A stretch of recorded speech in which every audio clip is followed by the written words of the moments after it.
Salam, Privyet, and hello. I'm Dennis Keen, and today on Discovering Kazakhstan, we are in the western city of Uralsk, not far from the border with Russia. This is a region that is rich in ethnic diversity, and in the capital, they've built this very unique building called the Assembly of the Nations of Kazakhstan.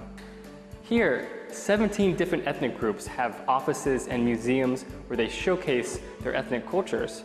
And today, we're especially interested in learning about one of the most prominent in Western Kazakhstan, the Tatars.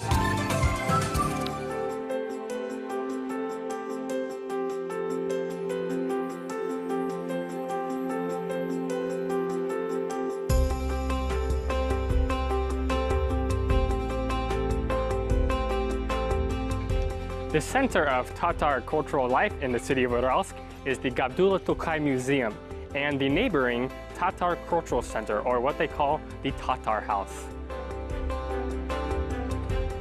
Hello. Татарстанның биік шағиры Габдулла Токайның музейі. Хош келдіңіз.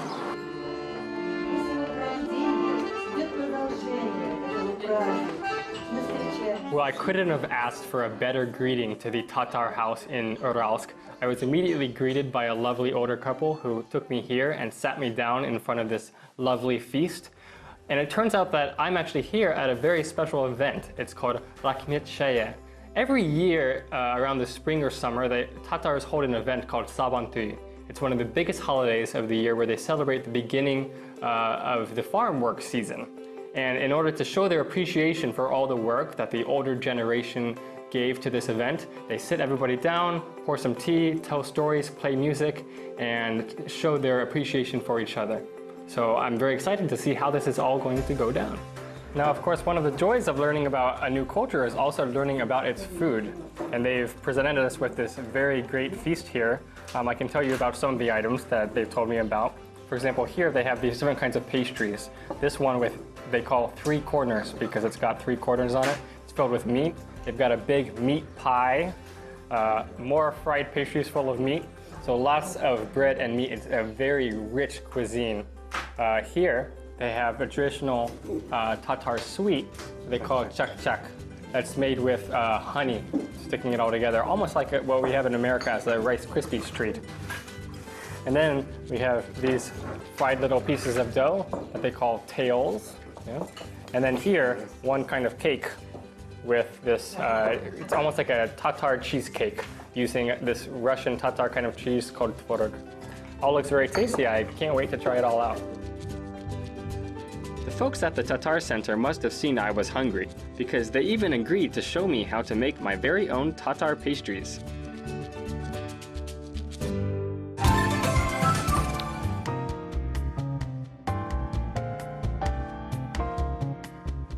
One of the hallmark Tatar dishes is what they call uchpuchmak, which translates literally as triangle. And like a lot of Tatar dishes, it's built around dough and meat. So here our master chef, Ilya, is cutting up this beef for the pastry, and that's just the first step. This is part of the filling for the uchpuchmak. Other elements in the filling are some onions, which we have here, potatoes, and then some spices that we'll add to this. So some bay leaf and some salt and pepper. All that's gonna come together into this bowl. We're gonna mix that up. And then the next step is to make the dough and to roll it out, to put the filling inside. She's cut the beef into small little pieces. A lot of pastries often use some kind of ground meat or very fatty meat, but actually Tatar pastries are very, very clean, using just some very pure meat without fat.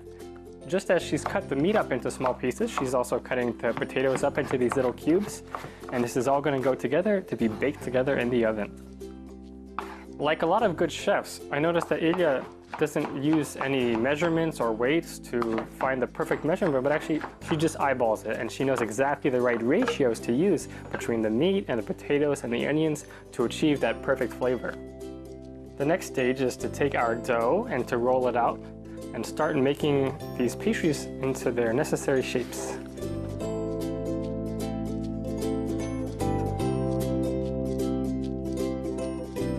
Okay, so now that our chef has done a pretty good job at rolling out these triangles and filling them with their filling, I'm gonna give it a shot myself, see how I can do. So we actually start first with a circular piece, which might seem strange. It's gonna come out with 3 points, but I've not always been the best in the kitchen, but I can see you roll it out.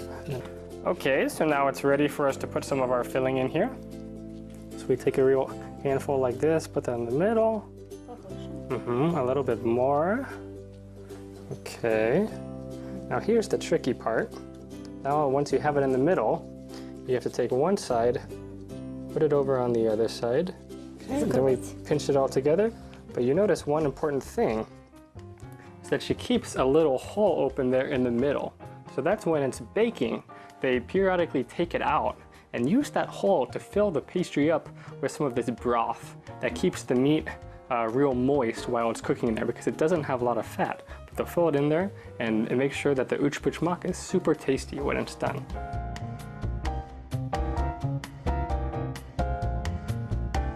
So now we're done. We've done a pretty good job making these 3 triangles, Tatar triangle pastries, and it's time to go put them in the oven. So now here's the final step. We'll put these uchpuchmak in this oven, which is at 180 degrees Celsius for 20 to 25 minutes, and they'll be ready to go. Now they've been sitting in there and they should be just about ready to go. So I'm gonna get my mittens on here and take them out, see how they look. Why don't we have a look? Yeah, let's open them up. Ooh. Yeah, we did a good job. Look at this. They look beautiful. Now I can say I've made Tatar triangle pastries, uchpuchmak. Cool.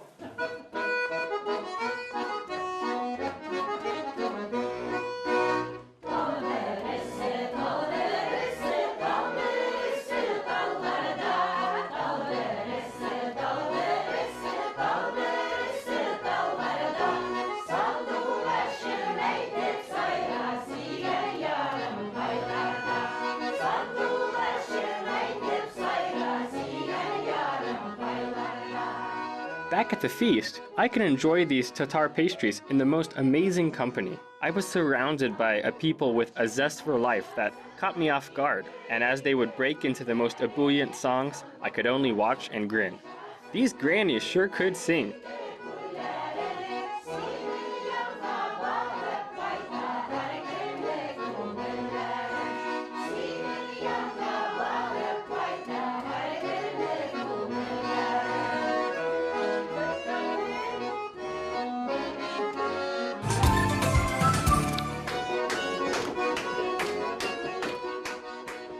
The traditional Tatar songs, backed by a kind of accordion, had an upbeat rhythm that made dancing irresistible.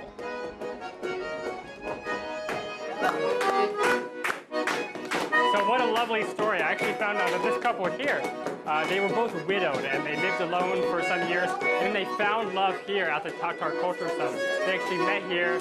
They were in a dance circle just like this. They met eyes from across the room, and it was love. It's great to know that at such a late age, true love at first sight is still possible.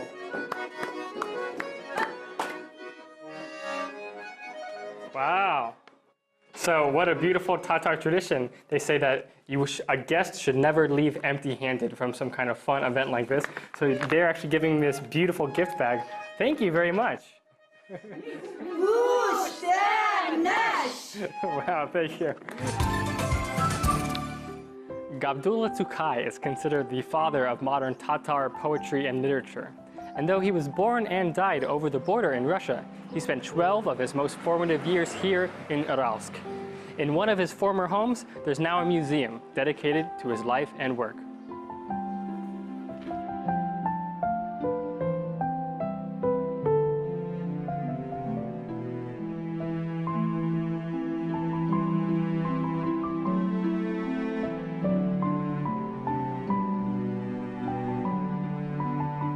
During Tukay's earliest years here in Uralsk, he wrote in a very old-fashioned vein, very much influenced by traditional Islamic poetry. And actually, if you look at the portrait of Tukhai here, you can see that there's Arabic script. Back then, the Tatar language was actually written in this alphabet. But as his writing progressed, he became a little bit more experimental, writing in a more colloquial vein that appealed to the peasants. And this is the beginning of the modern Tatar language.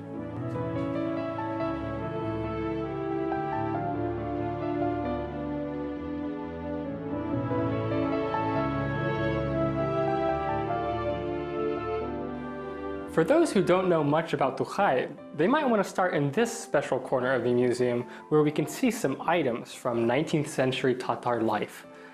I thought this was very interesting, this kind of what they call a bishek. It's a kind of cradle for a baby, but it's hanging from the roof. Traditionally, they would even have a spring so that it would jump and relax the kid. Down here, we have a kind of Tatar washboard where you will take your clothes and press out all the dirt and grime. They have very special shoes that are made out of the bark of the linden tree. So you would wrap your feet in cloth, then put them in here, and then use these extra cords to tie them up and keep them firm when you go outside. They're waterproof and dry, but very cheaply made. And here is a special hat that was required clothing for any Tatar man. Let's see how I look. Send this to the friends back home. We saw today just how proud the older generation is of their Tatar culture, how they know all the songs and the music. They love to show off their food and their culture. But actually, it's also important, of course, for every younger generation to know these things as well, because it is the younger generation who's going to pass it on through the years. So luckily for us, we're here with Lilia, who is a representative of the Tatar youth. Lilia, so your young generation, how are you trying to preserve this Tatar culture? Our young people go to our Tatar house. We learn culture, we learn dance. Our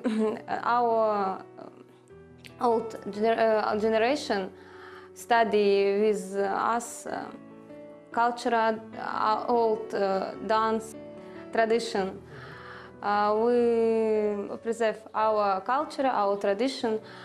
We love our Tatar house. We learn our Tatar tradition. And then when you are the older generation, you will pass it on to your kids and your grandchildren.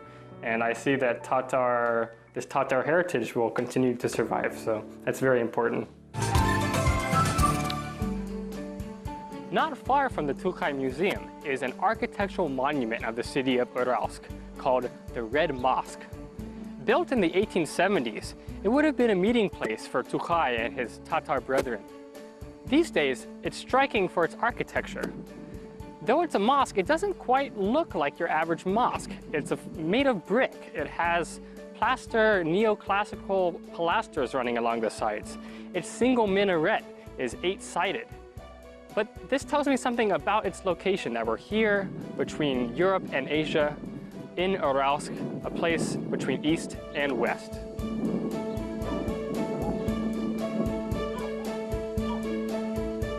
The Tukhai Museum, the Tatar Cultural Center, the Red Mosque, these are all very important places for Tatar cultural life in Uralsk, and they're all located in one neighborhood, what they call Tatarskaya Slobada, or the Tatar settlement. Though this historic neighborhood isn't that well known anymore today, it's a beautiful place to walk around, to enjoy the wooden and brick architecture, and to try to understand just how important Tatars are to the history of Uralsk and of Kazakhstan.